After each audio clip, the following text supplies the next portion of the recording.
Welcome to Discover and Empower a Child. This presentation and this material that I've been developing for the past several months was truly birthed out of two different experiences.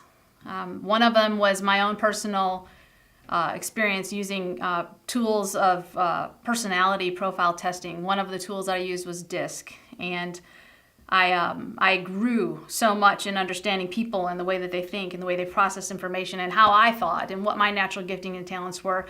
And it helped enhance my marriage, and it helped me to actually understand who I was. And along the way, I found out that there was the same DISC, D-I-S-C, personality profile testings for teenagers. I've been searching and discovering there's resources that help you to discover who your younger children are. In my own coaching and personal coaching, it has benefited my life, and so I've been using some of the tools I've learned to implement into my children's lives. But really, that's a combination of what I've learned for personal coaching myself and the power of understanding who you are, along with the power of understanding who your children are. And that combined with just actually truly raising your children day in and day out. And there was one crisis that started it all for me about a decade ago, and I wanted to start off with that and share the day that insecurity and comparison entered my home with my 5 and 6 year old little girls. Rachel was 6 years old and Caitlin was 5, and they had spent hours with me and my older son as well, learning and preparing for a junior Bible quiz meet. They had been memorizing answers and questions, over 200 questions and Bible verses, and they were getting ready for their very first competition. And they were 6 and 5, so they're very little, but we had studied and studied and studied, and they knew the answers. They had worked very hard on it. And we went through the JBQ meet, the Junior Bible Quiz meet that day. And Rachel, my 6-year-old, she was spot on. She was aggressive, and she was determined to win, and she hit that buzzer in, and she answered question after question after question. She quizzed out so many times. She walked away with the high score for the day in her category and her age level. Over 300 points that day. And Caitlin, my precious little 5-year-old daughter who knew all the answers just as well as Rachel did, who is a free-spirited, fun-loving, happy-go-lucky, easygoing, carefree little girl, walked away with 0 points that day. She had not answered one question. And that day, as I drove my 2 girls home, one that was celebrating and the other girl that was devastated, I was racking my brains trying to figure out, oh my goodness, what do I do to help? I wanted to celebrate with Rachel her mighty, awesome successes, and I needed to comfort my daughter. And I watched Caitlin, my 5-year-old, begin to question and doubt her abilities and say, what's wrong with me? Why am I not as good as Rachel? By the time I got home, I realized I had no idea what to do, because so much of my life I had based upon comparing myself with others and trying to strive to do better and rating and valuing myself on how well I did. And here I had a daughter who had done extremely well, and naturally the way that we praise and recognize our children is what they do well. But here I had another daughter 1 year younger who had put in just as much effort and work and studied with all of her heart. She knew the answers to every question, but she wasn't wired to be aggressive and to be fierce in competition the way Rachel was. And I truly was at a loss. And after a while of being home and praying and asking God for help on how in the world do I help my girls work through this, my husband and I sat down with Rachel and Caitlin, and we began to talk to them. We talked with them about what it was like to be Rachel, how fun it was to buzz in over and over and over and get answers right one after another and quiz out of every meet and just continue to rank in the high score for the day. How exciting, how fun that was. And then we talked through with Caitlin what it was like for Caitlin to sit through every single question and hit the buzzer too late and not answer one question, and to walk away at the end of the day with 0 points. And we talked about what it was like, how Rachel was just super competitive and she had a drive to win at all costs. And she was going to win, she was ready, and how Caitlin truly doesn't have that drive in her. Caitlin has the love of life, and it really came down to which of my daughters could hit a buzzer faster. It wasn't that one was smarter than the other or one was better than the other. One was faster on a buzzer and had a competitive drive. And the more we talked with the girls, the more I began to realize, oh my goodness, they didn't decide what personalities they were given to begin with. God created them. And I started sharing with them, okay, God created you and he designed you. And, you didn't get to pick the color of your hair, the color of your hair or the color of your eyes. You didn't get to pick which family you were born into. You also don't get to pick what your natural strengths are and what your personality is. And we talked through the Word of God in that part in Psalms 139, that talked that God created them, that they were a wonderful masterpiece. He doesn't make mistakes.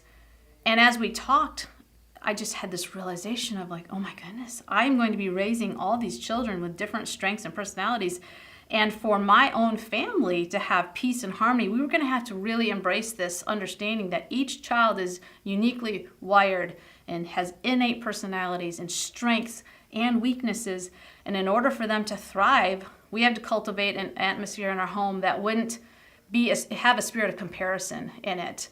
And so we started talking to the girls that day about, do you think God loves Rachel more because she's faster on the buzzer when he created her with that natural drive? Do you think he loves Caitlin more because Caitlin is full of joy and creativity and spends her life laughing and bringing laughter? And at the end of the discussion, all of us, but especially my little girls, began to think, oh, well, if God just created me this way with my natural gifts and talents, then I really can't think of myself as better than the other. And, Rachel made the decision that day that she wasn't going to think of herself as better than Caitlin, even though she had scored 300 points. And Caitlin made the decision that day that she was going to embrace who she was and not compare with herself against her sister or other friends or whatever. And it began a process in our home where we have constantly affirmed, oh, that's one of your natural giftings and talents. Of course, go after that with all of your heart. And in the other aspect of it, we also celebrate when something happens to one of our children that's awesome or phenomenal. Like, we rejoice. We're supposed to rejoice with those who are rejoicing. And that day we did end up just celebrating with Rachel that she did fantastic. She did a great job in her JBQ meet, and it was really neat. That did not make her better than any of the other children who scored less than her, and we really honed in on that. You're not better because you're fast or good at something. You're just wired that way, and it's awesome, and we want to help you, in that nature. But to compare yourself. And so anyway, that was a decade ago. Rachel's now 17 and Caitlin's now 16, and so for 10 years we have been implementing day after day and year after year that philosophy that you're born with natural giftings and talents from God. There is no mistakes. There are no children who are mistakes. On that note, I contend that children who are born out of wedlock or were surprises or were point blank not wanted or whatever, we're still wanted by God. He creates children. He knits them together in the mother's womb.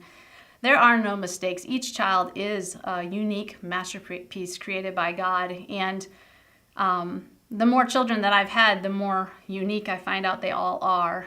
And it's our jobs as parents to discover attributes about our children that make them who they are, and discover the way that they think and discover their personalities, and then help them by empowering them in their natural bent. There's a scripture in Proverbs that talks about train up your child in the way you should go, and when they're old, they won't depart from it.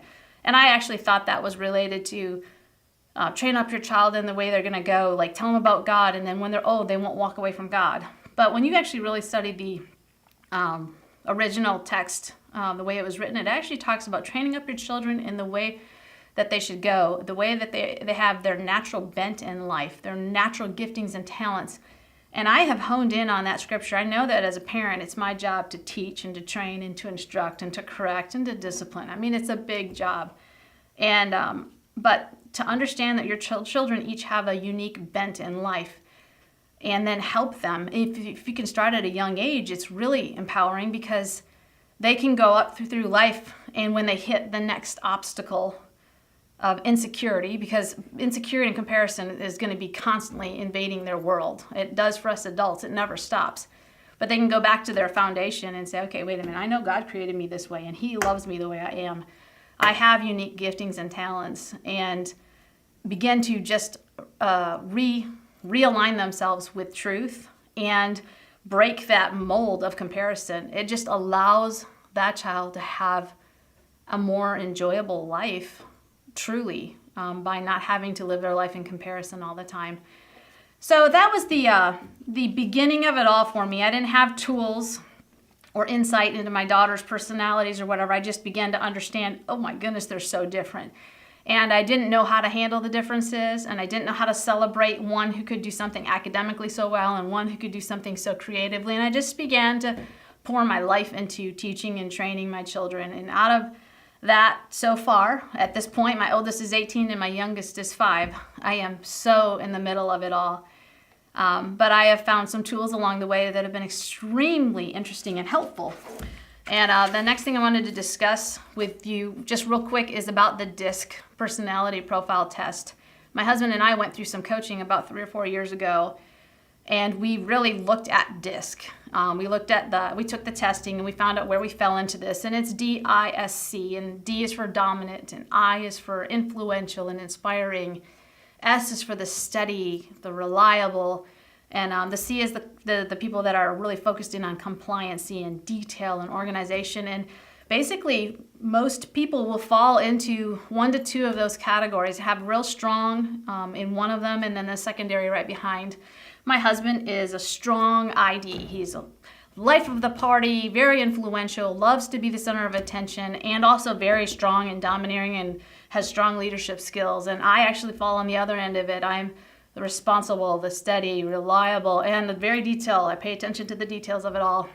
And as we went through our coaching, I realized that when I could look at my husband and say, okay, you're naturally wired by God to have this influential and dominant personality, I didn't have to actually clash with him so much. I began to learn techniques and skills, and I ended up personally with a 27-page report describing me and then giving me pages of information of how to interact with the different personality types and look at their strengths and not focus on the negatives or the weaknesses.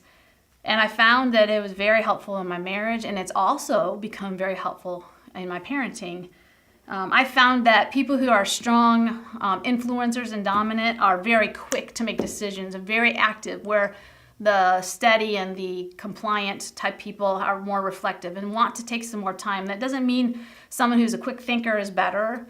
It just means you're wired to be a quick thinker, where others like me are wired for more slow and reflective and let's think through this and make sure this is the right thing.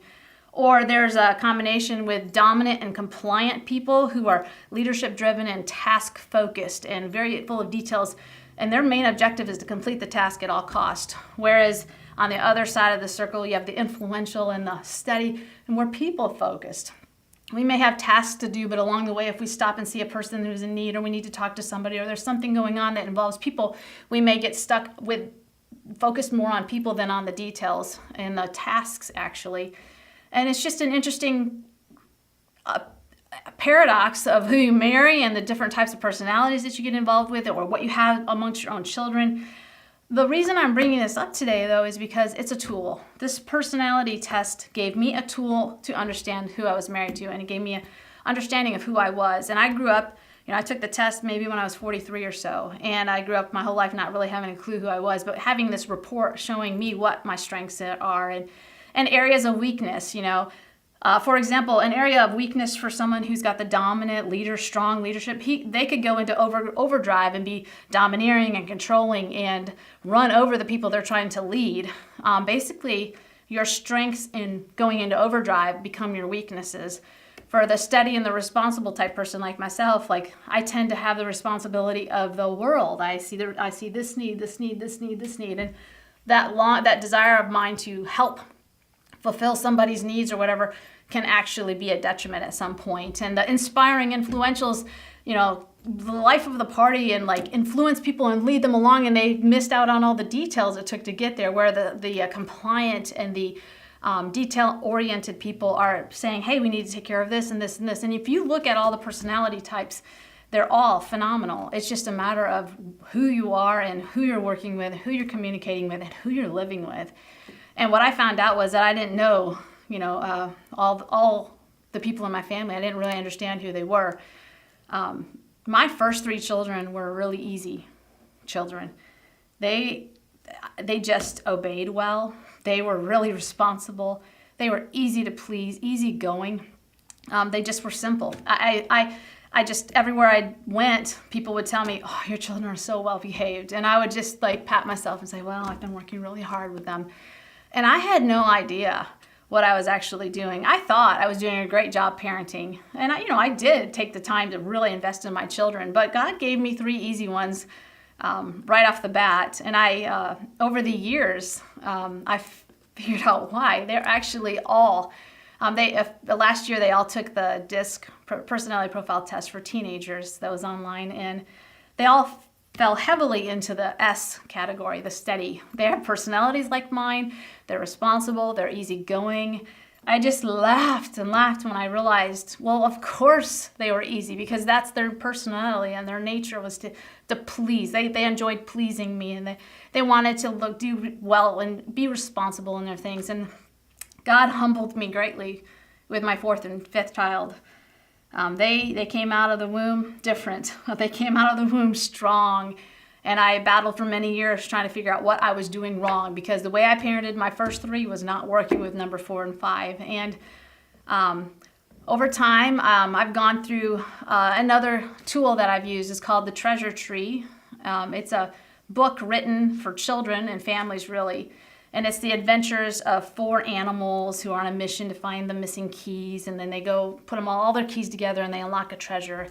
And one of the animals is Lance the lion, and he's the dominant leader, and he knows the right way to go, and let's control everybody and move them along this way. And they talk about the adventures and they show his strengths. And then they get to Giggles the otter, who is the influential, and she's the fun one. And she, you can't stop, but you got to roll down the hill on the way there, and you have to stop for blueberry pies. And she just makes it all fun.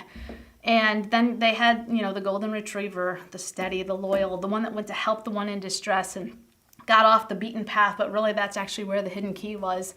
And then the beaver, full of the rules and regulations and the detail, and they needed that detailed study to be able to get the last key. And the book just talks through, at a children's level, the different personalities. And at the end, there's a test that you can, go through. It's at the end of the book. If you go to the book, you can find it at the back. And it just says, put a check mark next to these, and, there's 5 characteristics and 20 altogether, 4 for each. And you can actually get a general feel of where your young children are on the personality testing. And I found out that my number 4 and 5 are a strong D, very, very strong. I have 2 strong leaders. I believe that child number 6 is falling into the golden retriever, that steady, reliable, easygoing, easy to please child. And in all, just basically that natural personality that's just goes with the flow. And number 7, I got another D.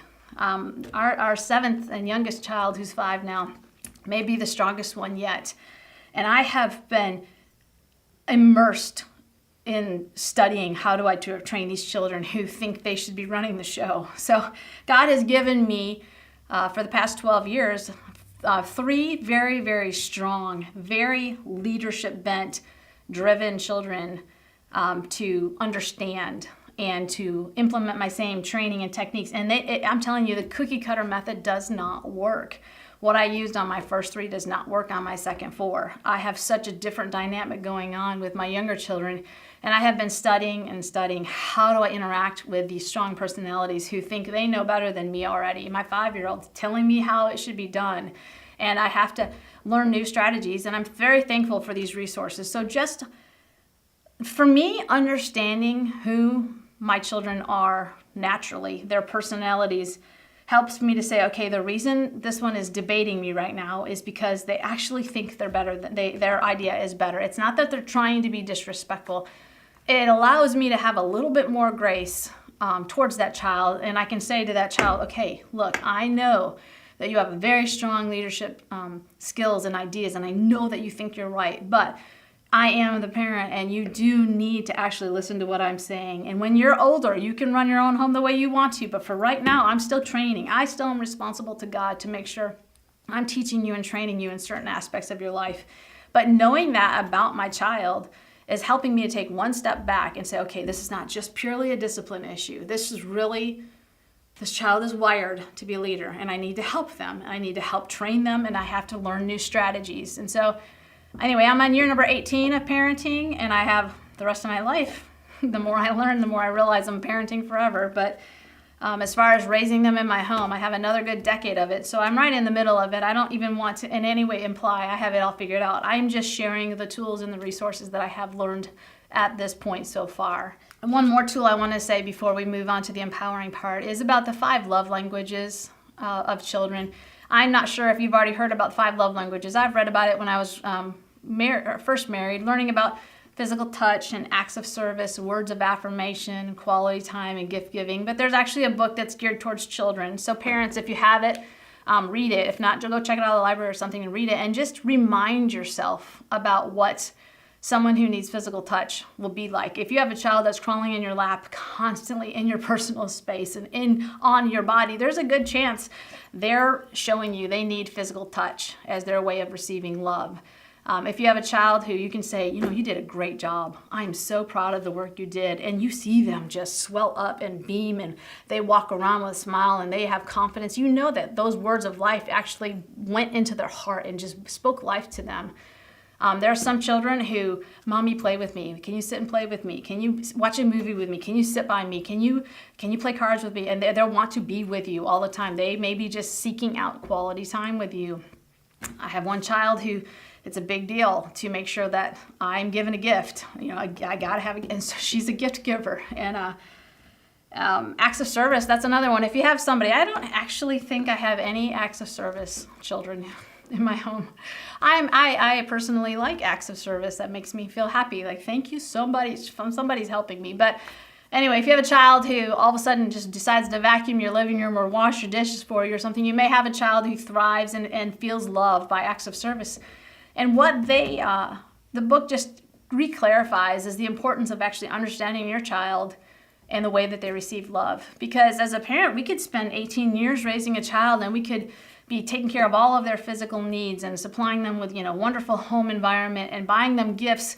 And they may go their whole life feeling unloved because what they really needed was, 20 minutes sitting down and talking and playing a game, or, the big bear hug and a back rub. I have one son who needs just a bear hug and rub that kid's back, for 2 or 3 minutes, and he's good.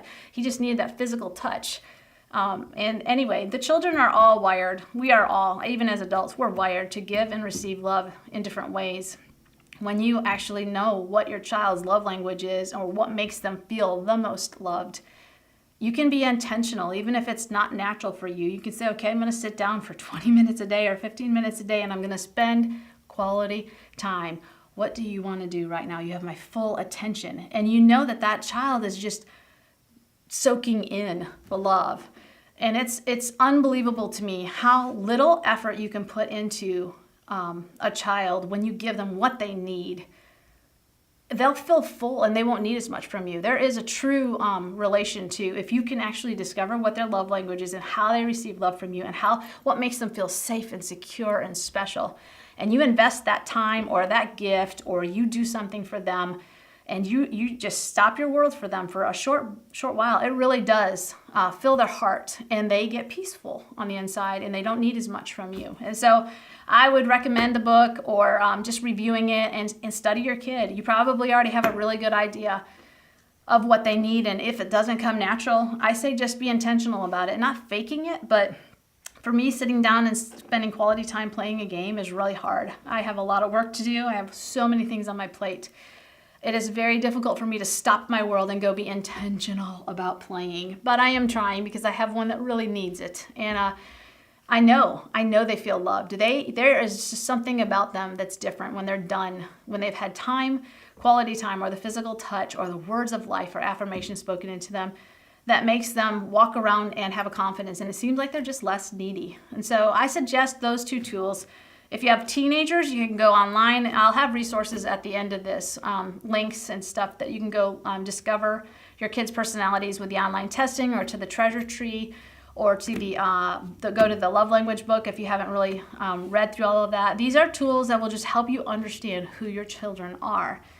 Instead of thinking, oh my goodness, I'm doing a terrible job parenting, which is what I did for many years with my younger bunch. Everything that I had done so naturally and easy with my older ones wasn't working with my little ones. And it helps you, truly helps you. It gives you peace to like just take a step back and say, this is the way that they're wired. I need to train and correct and teach the best that I can with their natural giftings, and allow them some more freedom to be who they really are and not try to put them in a box, which is what I had been trying to do. So discovering your child will help you tremendously, because you will actually have more peace of mind and say, God, you made him this way. You need to help me figure this out.